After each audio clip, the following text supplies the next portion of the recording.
नमस्कार बच्चों, आप सभी का स्वागत है। इस वीडियो में हम कक्षा 10 की हिंदी की जो वर्कशीट है उसका डिस्कस करेंगे। आइए वीडियो शुरू करते हैं।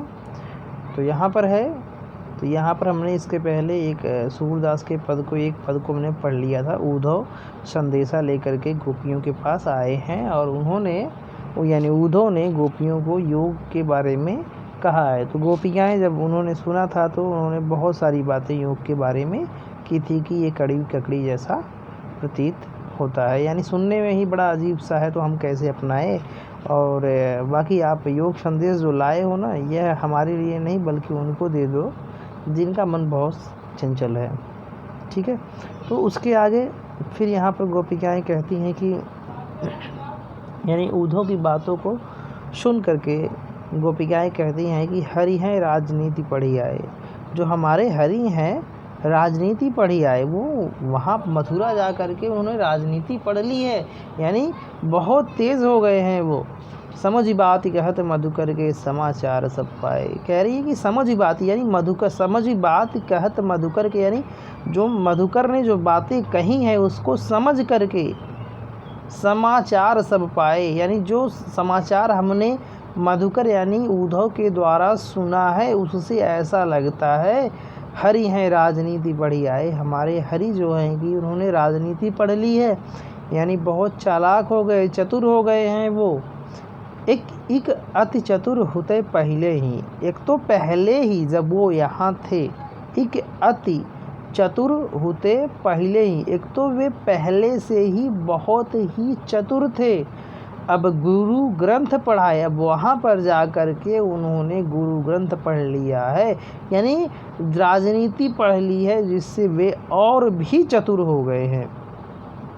बढ़ी बुद्धि जान जो उनकी, यानी ऐसा क्योंकि उनकी बड़ी बुद्धि है, उसी का परिणाम तो है बड़ी बुद्धि जान जो उनकी बड़ी बुद्धि ही तो है जो योग संदेश पठाए, जो उन्होंने हमारे लिए सब कुछ जानते हुए भी योग संदेश पठाए, हमारे लिए योग का संदेश पठाया है।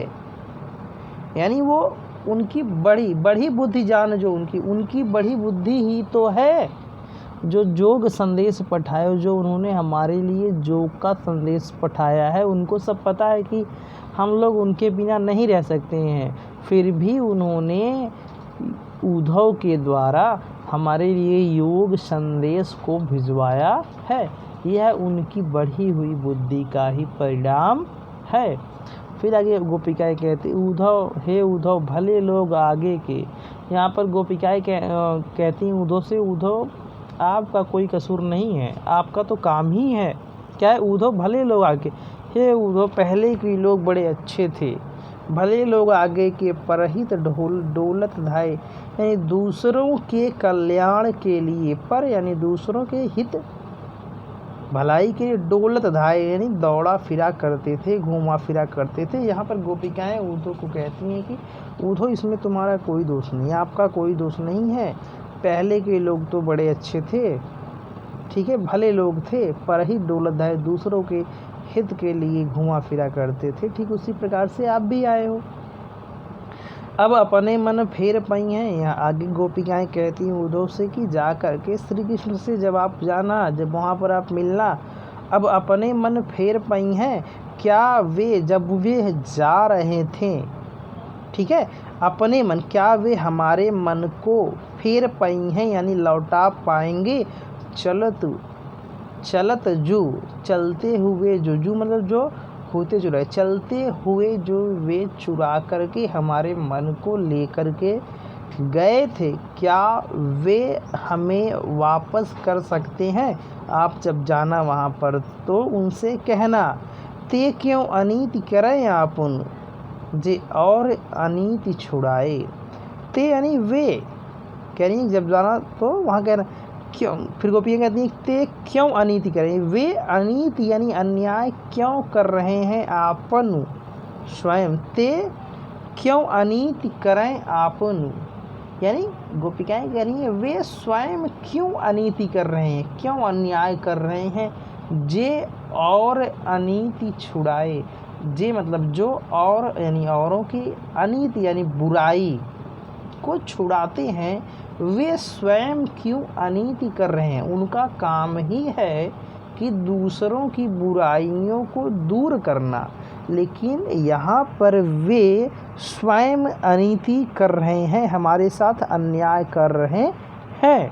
वे हमसे वादा करके गए थे कि वे लौट कर आएंगे, लेकिन यहाँ पर क्या हो रहा है, वे लौट कर नहीं आए हैं, बल्कि योग के संदेश को आपके द्वारा भिजवा दिए।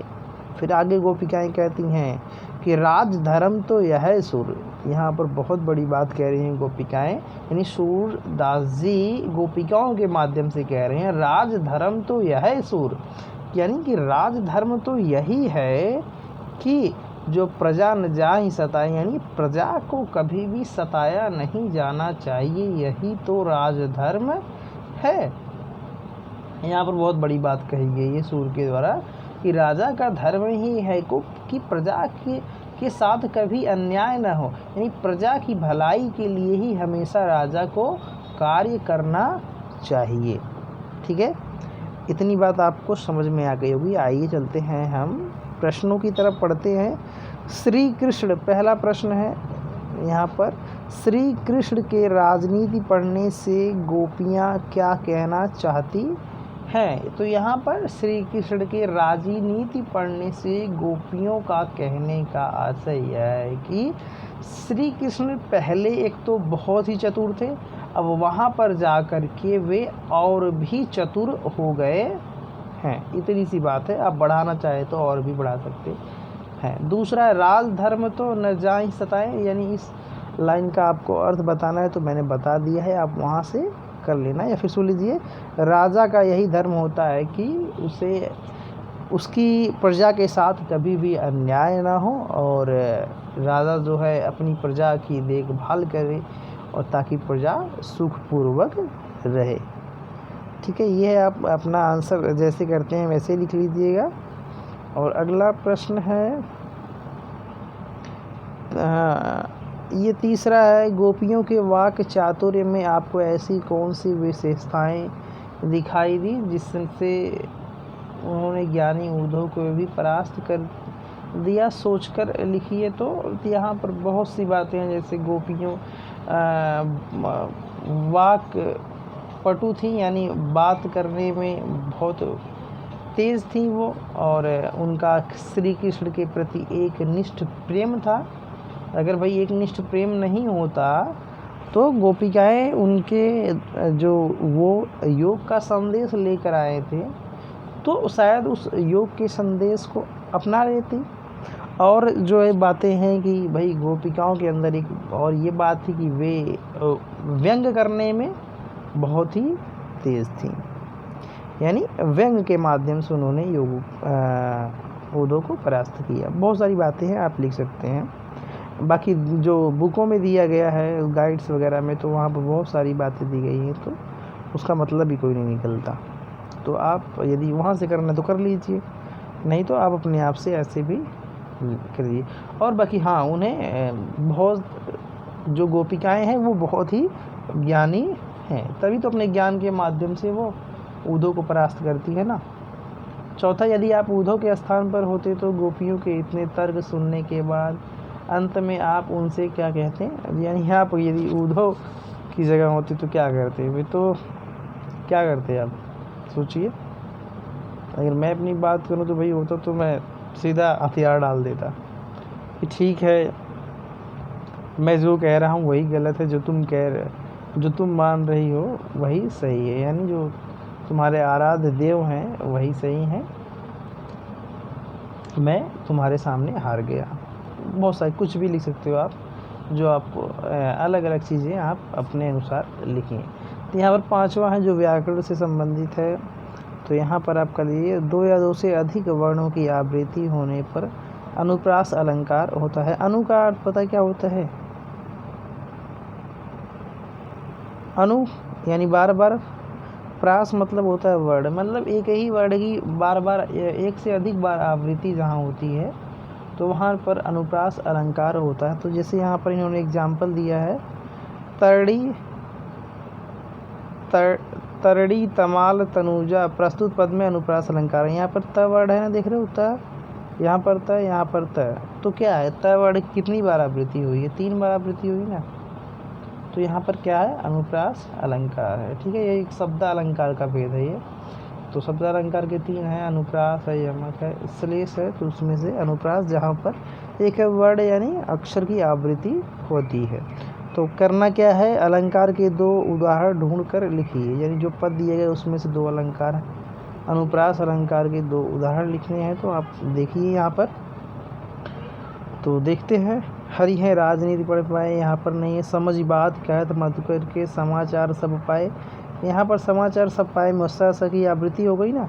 यहाँ पर इस पूरी लाइन को आप लिख लेना है और यहाँ पर अंडरलाइन कर लेना। ठीक है, इस जगह पे तो हो जाएगा। एक अतिशतुर होते हैं पहले, अब गुरु ग्रंथ पढ़ाए, इस पूरी लाइन को आप लिख सकते हो। फिर यहाँ पर बढ़ी बुद्धि जानी जो उनकी जोग संदेश पठाए, तो ब और ब की आवृत्ति। ठीक है, एक यहाँ पर मिल गया आपको और एक यहाँ पर मिल गया। तो आप दोनों अलंकार एक बार रब कर दूँ, फिर मैं उसको सर्कल कर देता हूँ कहाँ कहाँ पे हमारा मिला है। देखो, एक आपका ये इस ऊपर समझ बात कहत मधुकर के समाचार सब पाए, स की आवृत्ति। एक है बढ़ी बुद्धि जान जो उनकी जोग संदेश पठाए, यहाँ पर ब और ब की आवृत्ति है। ठीक है, फिर इसके बाद तो कुछ बचता नहीं है, ये देखते हैं नहीं। ठीक है बच्चों, तो ये आपकी वर्कशीट कंप्लीट हिंदी की हो जाती है। और यदि आपको वीडियो पसंद आई हो तो लाइक करें, चैनल सब्सक्राइब करें और दोस्तों तक वीडियो को शेयर करें। और हाँ, मैं इस वर्कशीट की लिंक आपको डिस्क्रिप्शन में दे दूँगा, आप वहाँ से इसकी PDF फाइल डाउनलोड कर सकते हैं। धन्यवाद, मिलते हैं फिर अपनी जब हिंदी की वर्कशीट आएगी फिर उस मिलते हैं। ठीक है, बाय।